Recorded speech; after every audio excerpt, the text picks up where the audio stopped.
All right, guys, we've got another awesome guest on the show this week. We sit down and talk with Greg Dickerson. Greg is a serial entrepreneur, a real estate developer, a coach, and a mentor. He has bought, developed, and sold over $250 million in real estate, built and renovated hundreds of custom homes and commercial buildings, developed residential and mixed-use subdivisions, and started 12 different companies from the ground up. Greg currently coaches and mentors some of the top entrepreneurs, real estate investors, and real estate developers across the United States. So without further ado, let's get started. Greg Dickerson, welcome to the show. Hey, thanks for having me. Hey, I'm glad we could get you on. I've been watching your content and checking you out. It sounds like we're a lot of like-minded individuals. We both started from reading Rich Dad, Poor Dad, Robert Kiyosaki's first book. And for those people that are listening to us or maybe watching us on YouTube, can you give me a little bit of your background and history? Yeah, I'll give you the long story short. So I'm a serial entrepreneur, real estate investor, and developer. Bought, developed, and sold over quarter of a billion in real estate using my own funds. Started 12 companies along the way during that period from 1997 till basically, 1990 to 2004 or 5. I started with nothing, built a company from 0 to 30 million in 7 years, started 12 other companies along the way, reinvested the profits into real estate, ultimately cultivating at about 250 million in real estate deals that I did myself using my own cash, did, hundreds of millions with investors and partners. And also, bought, scaled multiple companies worth hundreds of millions over the years. Currently involved, co-founder in a tech startup right now that has $1 billion valuation track. And the cool thing is, I started with absolutely nothing. I went in the Navy right out of high school, did not go to college, had no formal training as an entrepreneur. Nobody in my family were entrepreneurs.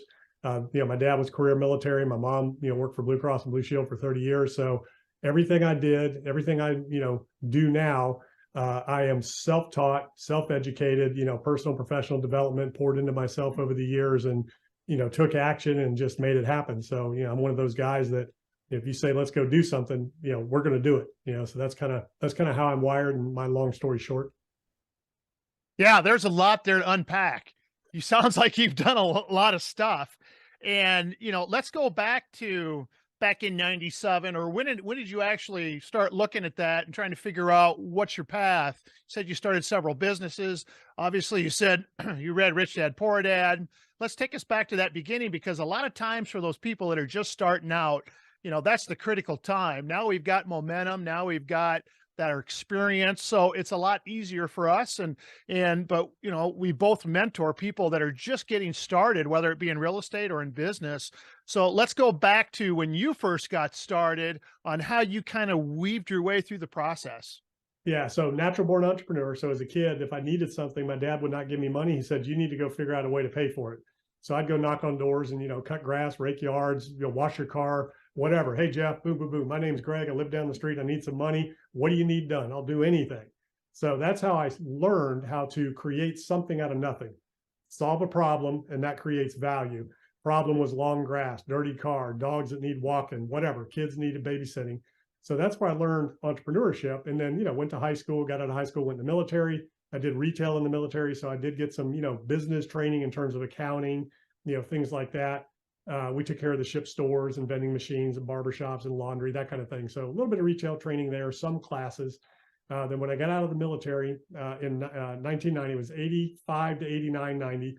I worked in restaurants and construction. That was the only two things I ever did. And, I had a job usually in a restaurant, and then during the day I would work construction. And, there was a guy that was doing an addition on a restaurant I was working in. He hired me to come clean up after him as a laborer. I'm a hard worker. So he, offered me a job, and, I followed him around and started learning from him. And then eventually I started my own little construction company and, doing just odds and ends. And, that my first one didn't work out. Then fast forward to, 1997. So that was between 90 and 97 that I did the restaurant thing, got into management in the restaurant business. So I gave up the construction thing for a couple of years. I was with Lone Star Steakhouses. I don't know if anybody remembers that company, but I was a, district manager for them. I got transferred to, Western North Carolina from Virginia. I was from Virginia Beach. And I was managing a bunch of restaurants out there, and I decided I didn't want to do that anymore. I wanted to move to the Outer Banks of North Carolina and open a restaurant. I wanted my own business. So, I'm from Virginia Beach. Outer Banks is where I always wanted to live. So I moved there in 1997 is when we moved to the Outer Banks. And, I started my first little, I didn't get into the restaurant business after the first season there. I worked in some restaurants, didn't like it. So I was trying to get an addition put onto the house that I bought and get some other stuff done. Nobody would call you back. So again, you couldn't get anybody because everybody was so busy. It was at the beginning of the building boom, 1997, 98. And, I was talking to my neighbors. I'm like, what's going on? Everybody I call, nobody will return your phone call. Where there's a problem, there's an opportunity. So they said, yeah, everybody's so busy. They literally answer the phone when they're done with one project. Whoever's on the line, that's where they go next. So I said, okay, I'm going to start a little business. I've got some skills. So I started that little remodeling handyman company in 1997. And I was doing whatever, change a door lock, put a screen on your window, whatever. So I did 250,000 in sales my first year. 7 years later, I was doing 30 million. I was one of the largest builder developers there. I grew and scaled that company, started 12 other companies along the way. I was home every night for dinner, coached every sport my kids played. They were little at the time when we moved there, like 3 and 5 or 2 and 4, somewhere in that range, preschool. And, so I was at every event, attended every class play, every birthday, every celebration, home for dinner every night, took 4 to 6 weeks off a year, vacation every year, and did all of that, 0 to 30 million, a couple $100 million in real estate deals during that period, 12 different companies, on the board for, multiple nonprofits, Sunday school teacher at church, youth leader at church, coached all the sports, on, chairman of the remodeling council, on the board of the Home Builders Association, all of that all at the same time. So that's kind of my journey in terms of, how I made that happen. And the real trigger for me was I moved to the Outer Banks to open a restaurant. I was working for a guy that had a couple of restaurants that first season I was there. And I read Rich Dad, Poor Dad, and I read The Power of Positive Thinking. And it was really Rich Dad, Poor Dad that opened my mind to becoming who I ultimately became. And The Power of Positive Thinking kind of opened my mind to, I can do anything I want if I have the right mindset, which I kind of knew because I was into personal professional development, pouring into myself. I knew I wanted my own business and I knew where I was going to ultimately be. But when I read those two books, it kind of connected the dots for me. And I know you said Rich Dad, was a critical, book for you. What did you get out of Rich Dad, Poor Dad? What was your main takeaway from that book? My main takeaway from Rich Dad Poor Dad, he talks about how when he was a little kid, they would melt down toothpaste tubes that were made out of, like, back then they were soft metal. They're not the plastic that they are today. And he would mint his own money, his own coins. Well, they were, they were forging their own currency essentially. And he says, well, you can't do that. That's called counterfeiting today, his dad told him. But so my takeaway was there where he talks about how to make money out of nothing. So not only the very first thing they talk about where the rich don't work for money, they work to build assets. But when you can learn how to create money from essentially from nothing, that was my takeaway. So every time I create a new entity or a new corporation, it's like spanking a brand new baby to life that's going to go out there and create another revenue stream for me. And then I was more impacted by his second book, The Cash Flow Quadrant, which where they talk about the E, the S, the B, the I. But my big takeaway was, yeah, work for assets, don't work for money, don't trade your time for money, and then learn how to make money out of nothing. So what you brought up with the fact that what an entrepreneur and a business owner does is fix problems, right? They identify a problem and then they try to fix it. My question is how did you what was your mindset on this? Because you were very, very busy.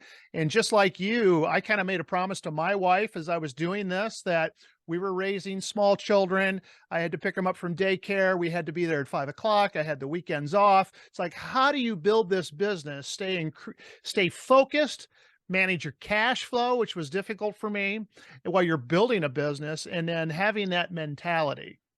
Yeah, so I'm a leader, delegator, motivator, and that's what I teach people. So I studied leadership. I developed myself as a leader. I think I'm a natural born leader as well. My dad went in the military, enlisted. He was a little bosun's mate, basically a laborer in the military, and he was frocked as a warrant officer and came out as an officer. So, that's a very highly respected ranking in the military, and it's also a very difficult path that very few take.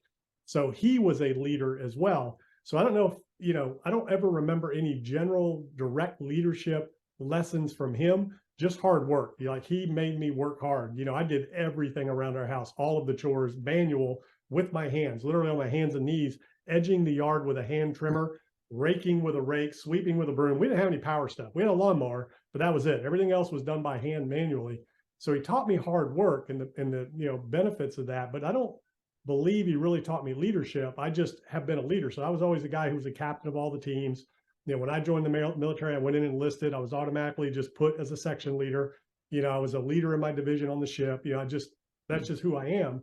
And I always just kind of rise to the top in everything I ever did. And all of the jobs I did, I was a leader. I always got kind of put in that place. So that was kind of ingrained in me. And then back to Rich Dad, Poor Dad. So, a lot of people get real estate out of that book, right? Like own assets. Like a lot of people get, I want to be Robert Kiyosaki. I want to own all these assets. What I got out of Rich Dad, Poor Dad was I wanted to be Rich Dad. I didn't want to be Robert. I wanted to be Rich Dad because he was the guy that had all the businesses. Everybody was coming to him with the deals. He was mentoring and coaching everybody. He didn't do anything. He had everybody doing everything for him. Leverage. So that's what I did. I said, I want to be that guy. I don't want to be working in all these businesses. I don't want to be doing all these things. I want to be able to do what I want to do, when I want to do it, from anywhere I want to do it. So that's what I did. So I started creating businesses and generating cash flow, to your point, to invest in other assets that generated more cash flow to then invest in other assets.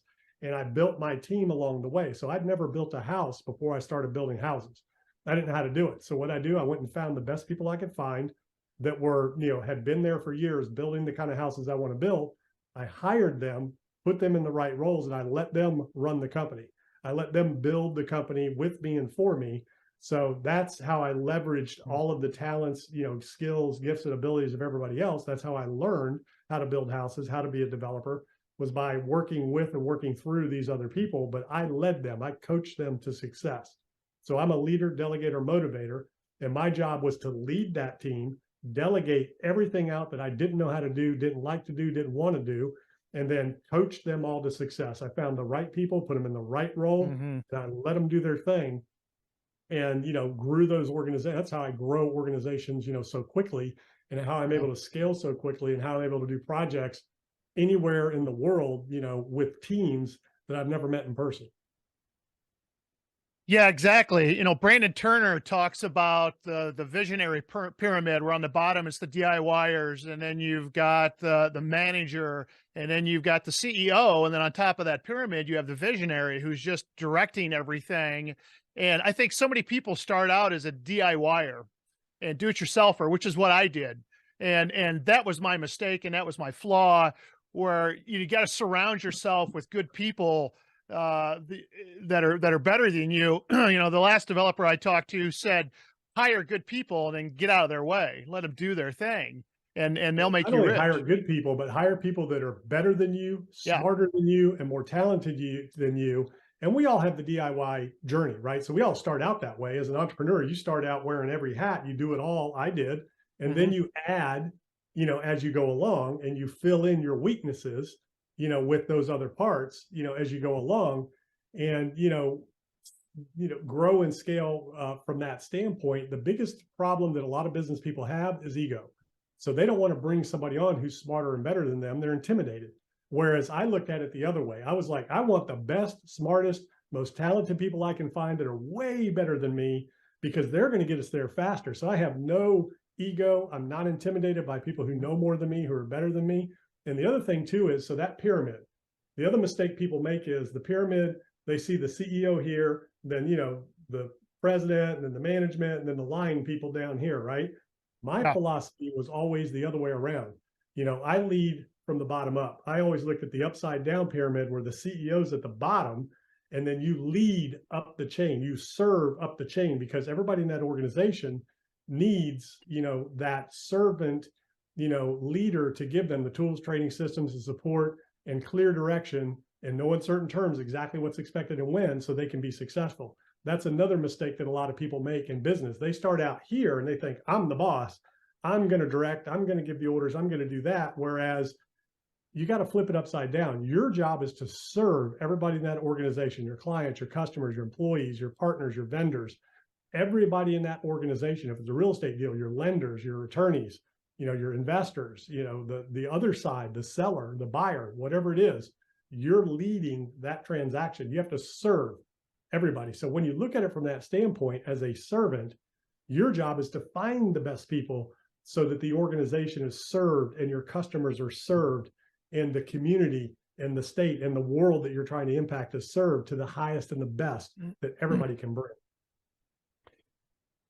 Exactly. I think, management's job is to give the tools and the training to the people so that they can get the job done. And then you're bringing it from a more of a military type, as you think of like a platoon commander, that's the lieutenant that's charging the hill and he's up front and he's leading by example. I just listened to a YouTube video with Warren Buffett from Berkshire Hathaway, and he was talking about all of these companies that he buys. He leaves whoever the founder is or whoever the person is that started that, like, Nebraska Furniture Mart or something like that. The person that started that business stays in the business and runs that business for Berkshire Hathaway. And he says, we buy that business, but we leave the management and the founders in place because it's still their company. And he says, and we really don't give them very much direction because they're already killing it and they're already leading. And so we just kind of like get out of their way. And they really have carte blanche to do what they need to do to continue to grow the business. And we just kind of touch base with them and send them a letter like every 2-3 years. So he really has this, like, let's buy a good company that already has awesome management already in place and just let them do their thing because they know their business better than we do. And we don't want, they talked about how lean Berkshire Hathaway actually is. They have very few corporate employees at the very top. But he's just surrounded by all of these numbers of companies that, these guys are already multimillionaires and billionaires, but they stay with their company because it's their baby. It's their company that they started with. And Berkshire Hathaway, they just buy it and they're just, the owners, the shareholders, but they let these guys run that because they're just surrounded by, all this knowledge and all of this history. They don't try to, it's like, if it's nothing's wrong with it, don't try to fix it, right? Just get out of their way and let them go. And Robert Kiyosaki talks about, the A students work for the C students, and he was a C student and he likes to hire A students and get good people around him, So like I said, I meet with my CPA, I meet with my attorney. I have a therapist that I go to that I actually, that's part of my circle too, about, how do I go about like building out these massive businesses and how do I run it and how do I balance family time with the company business and things of that sort too. So they're all part of my inner circle and they're all part of my team. And so that's why I join masterminds. That's why I do coaching. And that's why I also coach other people, is because there's an added benefit from having to teach it to others that you have to learn it better than as well. So, you do a lot of mentorship, you do a lot of coaching yourself. Let's talk about that for a few minutes. Yeah. So I work with people all over the country and around the world, doing all kinds of things. I'm, a lot of people getting into real estate development. I have a lot of people that are syndicating, bigger real estate deals, people that are, flipping houses, building spec houses, have building companies. And then I have people in traditional business where, I'm helping them, grow and scale their company, become that leader that I'm talking about, learn how to become a leader, delegator, motivator. I work with a lot of medical and dental professionals, and, they struggle a lot with that, like in a dental office or a medical practice, leading a team and being able to, efficiently manage and delegate, not be, tied down day to day. So it's really, fascinating. And it's like people were just, coming to me, asking me for it, going back to the whole, Warren Buffett strategy. So that's kind of the strategy I employed in the business acquisitions and growth that, I've done over the years. Is you want to find a good business with a moat, and you want to have good management. And the way that I did, the businesses that I did over the years was either somebody already had a business and they came to me because, they wanted to scale it, and I would leave them in place and I would support them and help them scale, and I would bring the back office to it, or it was somebody who was working somewhere. Like I had a guy that was selling me pools and spas for all the properties I was building and developing, and multi-million dollar beach houses. And he said, hey, we could set up a company. I'll run it. You do this and that. And, you'll be able to get pools at a discount. We can go serve the rest of the area. So, he was working somewhere else, but he had this dream, but he didn't know how to make it happen. So I brought him on as a partner. We developed the concept and, bought a building. That was an interesting creative real estate deal. Got a 30-year owner finance, by the owners on a commercial building with no money down. Another story. But anyways, we built that company up, and he was a great operator. He just needed that support. So most of the businesses I've done, even the tech startup I'm in now, I don't know anything in terms of, I'm good with tech, but I don't know how to build an enterprise system, So we've got a whole team in India, we've got a team in the United States, and we've got a CEO. My role is the visionary leader of how do you grow a team, lead a team, delegate, bring all the other parts to it, So it works in any industry. When you know how to lead people, find champions, and coach them to success, it works in any industry. So that's what I help a lot of people do. Whatever it is they're doing, I help them get their life back, grow and scale their enterprise, go from 0 to 100 million, go from 100 million to $1 billion, do creative deals. I've got clients that I've taught how to take down a multi-commercial property portfolio, 4-unit portfolio, $10 million deal with no money out of his pocket, end up with $1 million in equity and $100,000 a year in cash flow when it closed. So, all kinds of different things like that. And I've got one guy that played in the NFL for the New York Giants, and he's doing his first ground up multifamily development. He wanted to create a real estate development company and, have the second phase of his life after the NFL. So, he hired me to, mentor him, and we're putting together his development company, working on some other projects and things like that. So yeah, it's a lot of fun. How do you find good people to partner with? How do you know if they're a good fit, or how do you know, that if it's going to work out or not? So they all came to me and they already had something going. So they were either already in business, or they, like I said, were working in another aspect, another company, and they just wanted to do their own thing. They just didn't have the resources or the know-how to do it, which I didn't either. I just kind of learned along the way. But, generally you can tell if it's somebody who's working hard, they've, built something up and they're just missing a couple of pieces here and there. You can kind of tell, who the right people are and aren't. I don't go looking for them. They generally come to me. Pretty much everyone has sought me out. Yeah, so they're already productive and they're already kind of proving themselves. I always think about, again, to go back, there's a bunch of lieutenants. Who's the one that's going to jump out and start leading and basically take that position over, as opposed to somebody that's sitting back and not doing anything or not taking action? Because there's a lot of people out there that just simply don't take action. They don't lead. Yeah, So they got to know what they're doing. So it's real easy to figure out whether somebody knows the business, really knows the business and knows what they're doing. You get into the numbers and the details and, all of the aspects and the nuances. I know how to ask really good questions, and I can know real quick whether somebody knows what they're doing or not. And just like you can listen to somebody talk and whether they know what they're doing or not. And, it's really interesting, even my clients. So, I don't go looking for anybody. My clients find me, they reach out to me, but the one thing that they all have in common is they've all achieved some level of success somewhere in their business or their life. So that's kind of the common denominator between, people that I coach and people that I've done deals with, over the years in business, is, they're generally seeking me out. They're accomplished in some area of their life, and, they know their craft, they know their trade, they're experts at what they're doing. They just don't have the other pieces and components. And, that's a really important aspect of it. yeah, my big hot button this year is to build. So I've been talking to developers, and I've been talking to builders. And yesterday I met with a builder, a local builder, who's 66 years old, has a very successful business, has built a lot, and is still going. And I said, "You're 66." It's like, "You ever going to retire?" And he's like, "No, probably not. I just love what I do, and I'm just going to continue to work." And every question I had, he had an answer for. He's already done it. He already knew. I mean, we know some of the same people. It's just I've always bought pre-existing properties. I've never done any building or development of raw land where he has. And it was very evident, it was very obvious in our conversation with him that the experience that he's had and the things that he's done. And then so he's potentially a very good partner for me moving forward. So and he's former military too. So it worked out very well for us. So, we just kind of clicked. I just felt it and I kind of knew it right off from the beginning. So, like you said, you could tell when somebody knows what they're talking about. The difference is our experience levels were completely different. So I'm always looking for somebody that can complement me because he's a builder. I'm not a builder. I do syndications, I raise money, I talk about securities laws. So, I was talking about things that he didn't understand. And then we talk about building and permitting and talking to city councils.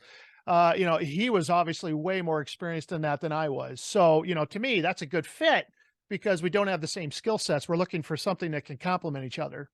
Potentially. So you have to evaluate what level of builder is he, and is he where you want to go? So can he build 100 homes a year, or 1,000 a year, or 15,000 a year? Or if you want to do multifamily, does he build multifamily? So you don't want to take a guy that's building, a couple of 2, 3, 10 houses a year and think that he's going to go build a 250 unit apartment building. That's a whole different Yep. animal, commercial residence. So what you always want to think about is when you're evaluating potential partnerships or individuals or mentors, are they where you want to end up, ultimately?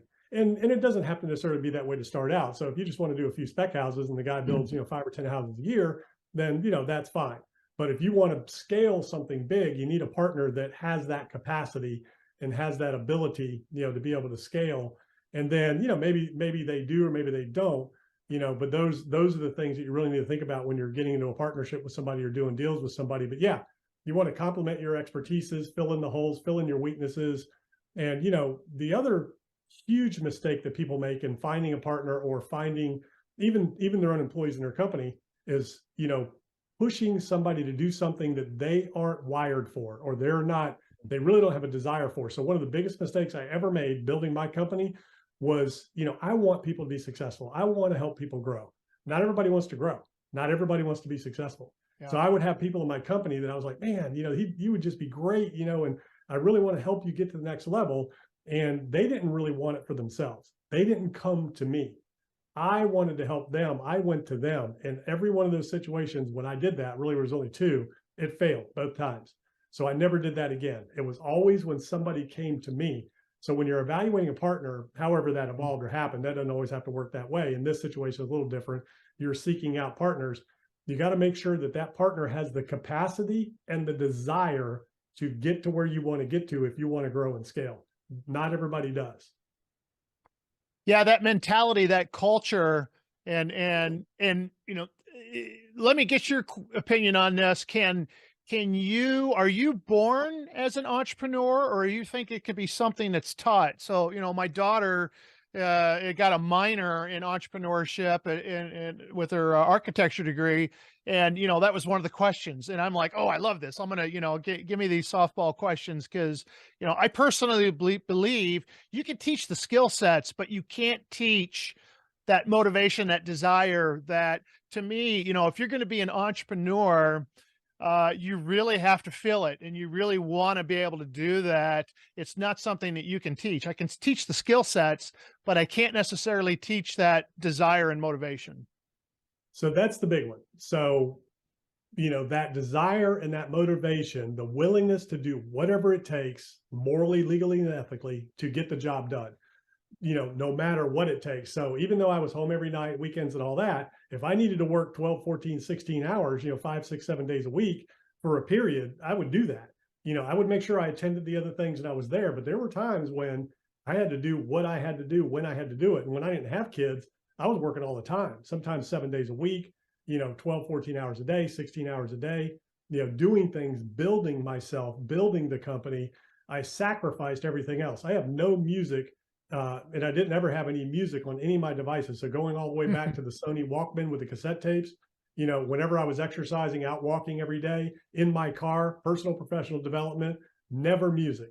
CD player, then it was the CD player, then it was the 80 gig iPod, not one piece of music on it. My iPhone, zero music. It's all personal professional development, books, things like that. So I'm constantly pouring into myself. Now I'll listen to music here and there, but when I have time, I'm pouring into myself versus hours of sitting in front of the TV and just hanging out and just wasting time. So it's the determination, the desire, the discipline. And here's the big differentiator. So sure, how do you define an entrepreneur, right? It's bringing people and resources together. Let me read you the definition. This is dictionary definition: a person who organizes and operates a business or businesses. Here's the key right here: taking on greater than normal financial risk in order to do so. That's the big line that a lot of people won't cross. You need to be willing to do whatever it takes. Put your entire fortune, your entire life savings, your entire future on the line for what you believe in. Are you willing to do that?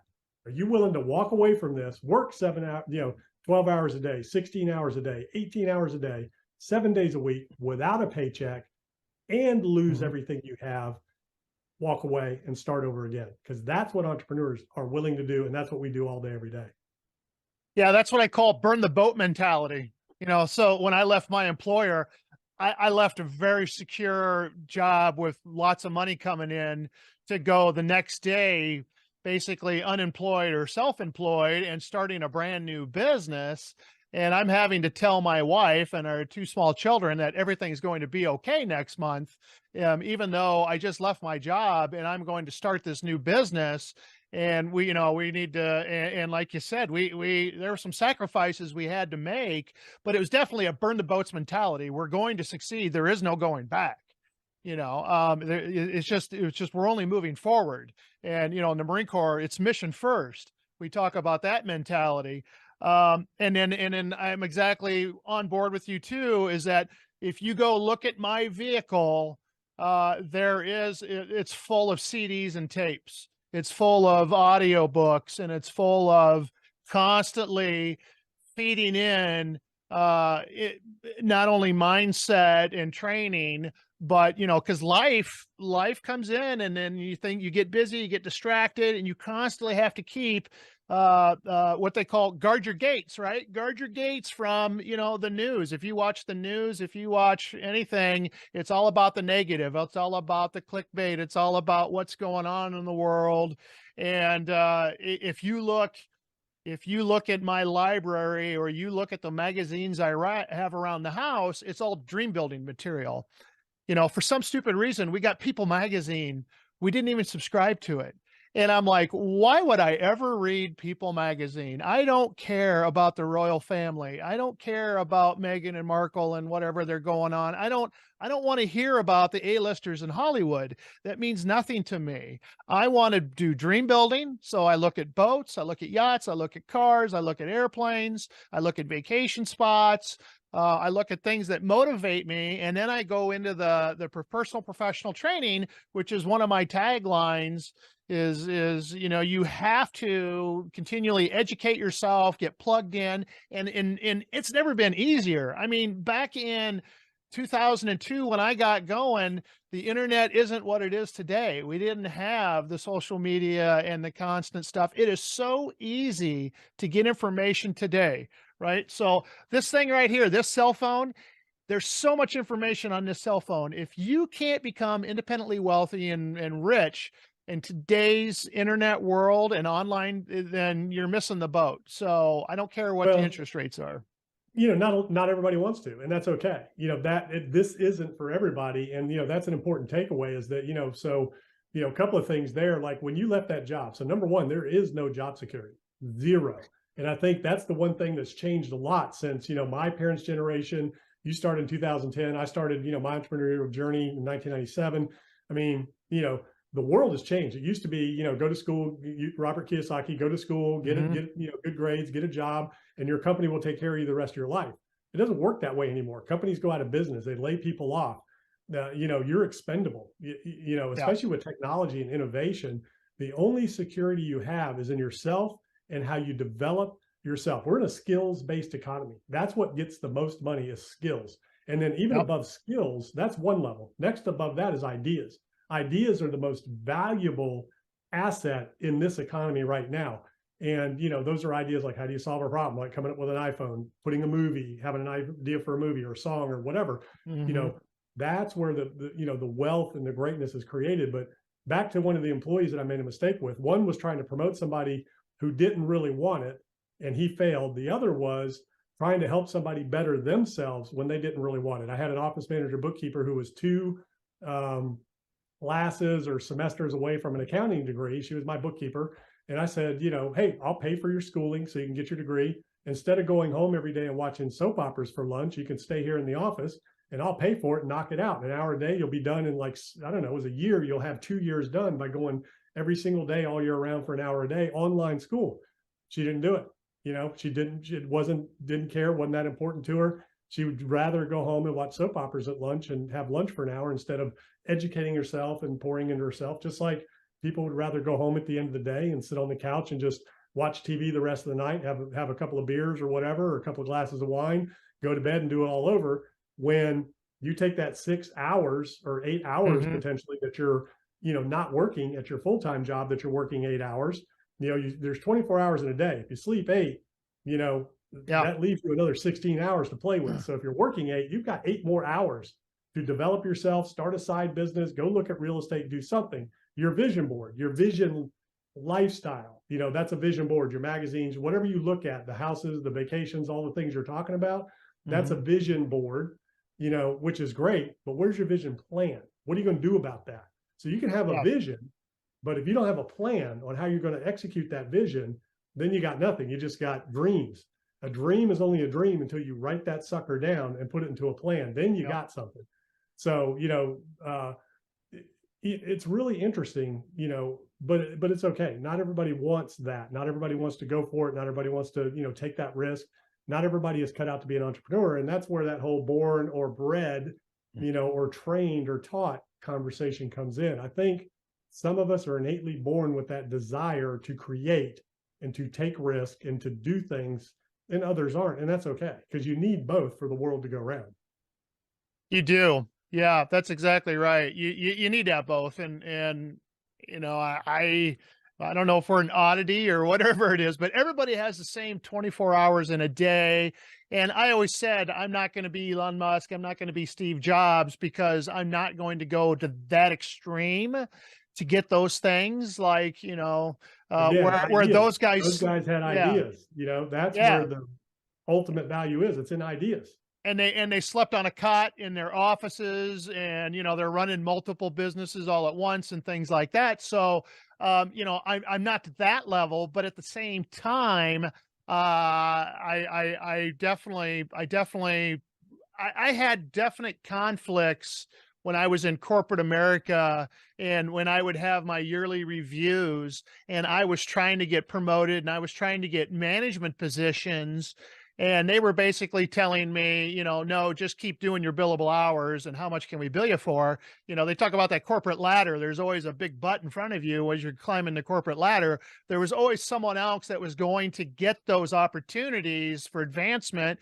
And I decided that the only way I was ever going to become a president of a company is to start the company. And so that's what I went out and did. But then that was that huge learning curve, where again, that burn the boats mentality. So it's you can do it on the side. You can have a full-time job and invest in real estate and start businesses on the side. And so you take care of safe and security during the day, and then you become financially rich in the evenings. Or a lot of these high net worth people that have these awesome jobs, that's their bread and butter, they're just passive investors in one of our real estate deals or syndications or funds.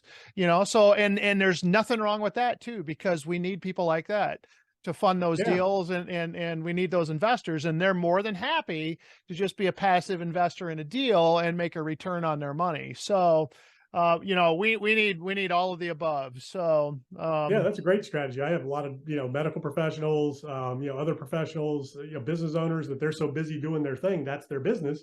yep. They don't have time for these other things, the way they compound. is number one, minimizing and eliminating taxes through these vehicles, and then investing with, operators and syndicators, to grow and scale their wealth. And that's a great strategy as well. That's what I tell a lot of people. A lot of people that are in a very high paying job, they think of it as drudgery. And I'm like, look, that's your business. What Yeah. you need to do is how can you maximize the revenues from that business, eliminate your taxes, you know, using the law, through real estate, opportunities that exist, and then grow and scale that revenue so that ultimately then you can, step back and then do other things. So, uh, it's just a lot of different ways to skin the cat. Exactly. Yeah. Yeah. That's the exact same words I've heard other people say too. Lots of ways to skin the cat. So I love it. I love it. All right. Well, we're kind of heading up on 40 minutes here. One You more know, thing. So in the go ahead. development business, so I'm a merchant developer. My Okay. business model has always been, build and sell, build and sell. I don't like to be a landlord. I see your shirt that says student of Yeah. money. Yep. So student of money, my philosophy in business, it's always been, I want to make the most amount of money with the least amount of time, energy, and effort possible. I want to be a landlord of money, a landlord of cash, not a landlord of assets. I want to be a landlord of cash. So my goal was always to grow and scale a pile of cash and manage that, be a manager of money and a manager of cash versus, a landlord dealing with tenants and all that kind of thing. So, just kind of an aside, with your shirt, I love that student of money. Landlord of cash has kind of been always my business philosophy in terms of growing and scaling that. And that's what I've done through real estate, through businesses, through the markets, and things like that. And I love it. It doesn't talk back. It doesn't call you in the middle of the night. You don't have to evict it, collect, any of that. No vacancies.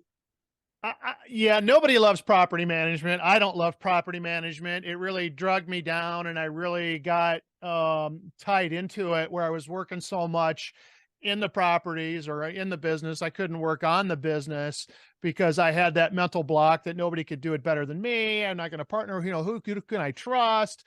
And so it took me uh going to a mastermind and paying for a mastermind to really open my mind up and to figure out what's my next step and what am I going to do. So once I became I was financially free and I really didn't have to do anything. But if I really wanted to take that momentum, I became an empty nester. My kids all went to college and they're all out of the house. And now I'm kind of like, gee, I really don't have to be home at 5 o'clock. If I want to be gone for the weekend, I can be gone for the weekends. So I'm going to run hard for 5, 10 more years and really see what I can do now. And then, I've got this 20 years of entrepreneurial and business owner, and it hasn't all been sunshine and roses. And now I can use this knowledge to help educate the people that are just getting going and just getting started on how can they accelerate theirs, because I kind of forget how scary it was early on and that unknown. They talk about fear being false what is it, um False expectations fault appearing real. appearing real, and just that unknown. And I get that, and worrying about how you're going to pay your mortgage and how you're going to take care of the family. And it's a stressful time. And I remember my college professor when I was getting my undergraduate degree talking about, if you're going to go get a master's degree or a PhD, do it right after your undergrad, before you go out and start a family and get a job. It's much easier because you're used to being a student and you're used to being in debt and you're used to that lifestyle. So it's much easier to go right into graduate school. It says, if you go out and get a job, and you start popping out kids and getting married and have a house payments and all of those things, it's much more unlikely for you to come back and get your master's and or get your PhD, because now you have all of these responsibilities that weigh in on you, and it probably won't happen. And there's a lot of truth to that, and that's, people do get bogged down. And I talk to people every month about how do they get past this, and how do they get beyond that, and how do they do that. And it's surrounding yourself with like-minded people. It's getting around people that pull you up and not pull you down. That whole average, you're the average of the 5 people that you spend the most amount of time with. And what are you really doing? What are you putting in your brain to push out all that negativity that's on the news every day? And then, whether or not you've got you've got it inside you to push past that. So, Yeah. yeah, Yeah. Best yeah. way to get over your fears is, educating yourself, taking action, becoming confident, competent, which, creates confidence. So, the best way to get over fear is to just get out there and do it. Because once you've done it, you look back and you go, wow, that wasn't so bad. Yeah. You know, 80 to 90% of what you're afraid of is never going to happen. My last Robert Kiyosaki quote, and then I've only heard it on one tape, and I've never heard him tell this story before. He talks about how he was shot down 3 times in Vietnam, and he was a helicopter pilot. And he talks about he was over the South China Sea at 1,500 feet, and his engine quit. And of course, when you're in a gunship, we said with a crew of 5 and machine guns and everything like that at 1,500 feet, it drops like a rock. And your first instinct in aviation is to pull back, right? You want to pull back on the stick and try to gain altitude and save yourself from plunging into the ground or the ocean. But what you really have to do, and what the military teaches you to do, and what any pilot will teach you to do, is you actually have to push the stick forward. So even though you're very close to the ground, you actually have to dive that aircraft into the ground to gain airspeed. And in helicopters, it's called auto rotation. So if you lose your engine, you can auto rotate the helicopter down, but you have to. That's why they always say altitude and airspeed is your friend. You actually have to push forward instead of pull back, and you have to do it within a split second, or you're going to stall and crash. And that's kind of like what it's like building a business. Is you have to know when to push forward instead of pulling back. And it's a very difficult time to do that because there's a lot on the line. And I say you have to be able to, if you push forward and something goes wrong, is it going to kill you and take you out and, file bankruptcy or whatever, or are you going to survive it? So, it's that split second decision on what's going on. I need to push forward and not pull back.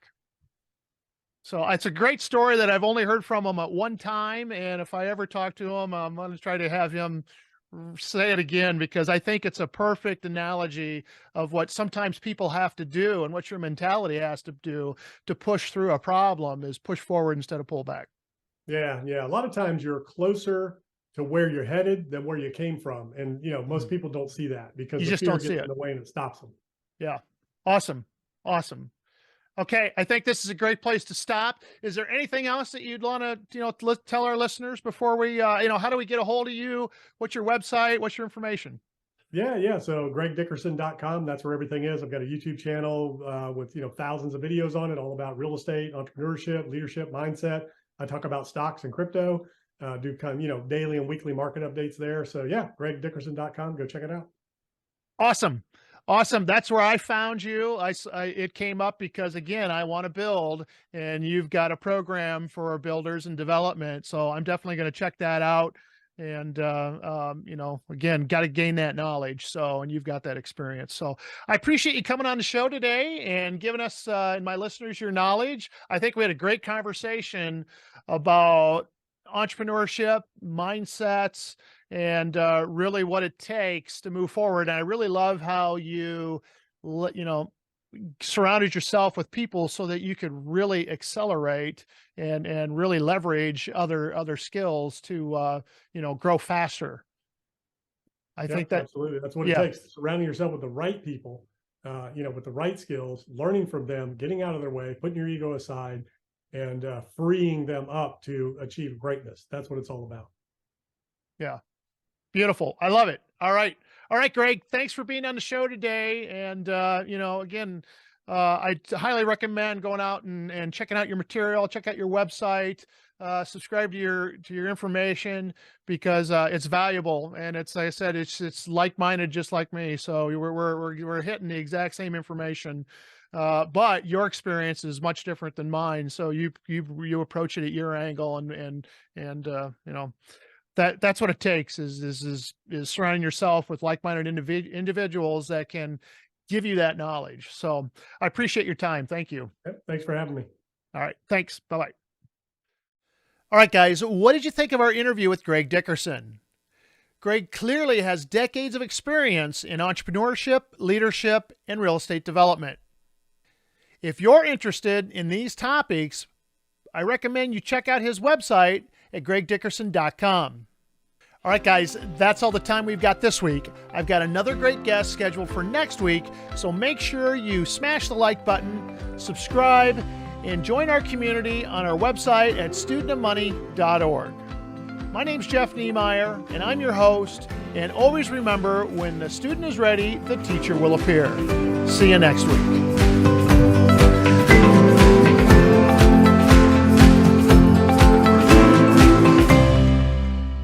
All right, for you guys that stuck around till the very end, I got a little nugget for you. The market right now is shifting. It's turning from a seller's market into a buyer's market. So what exactly does that mean? What that means is there's a discrepancy right now between the seller's price and what buyers are willing to pay, because interest rates are going up, our property taxes have gone up, the numbers just don't pencil out. What you need to do is you need to hold fast, don't compromise. You need to put in offers that you think are going to work for you in today's market. It will turn. I promise you, it's going to change. You just got to hang in tough. There's a lag, probably about a 6-month lag behind these interest rate increases, but these prices will start to come down. Talk to you soon.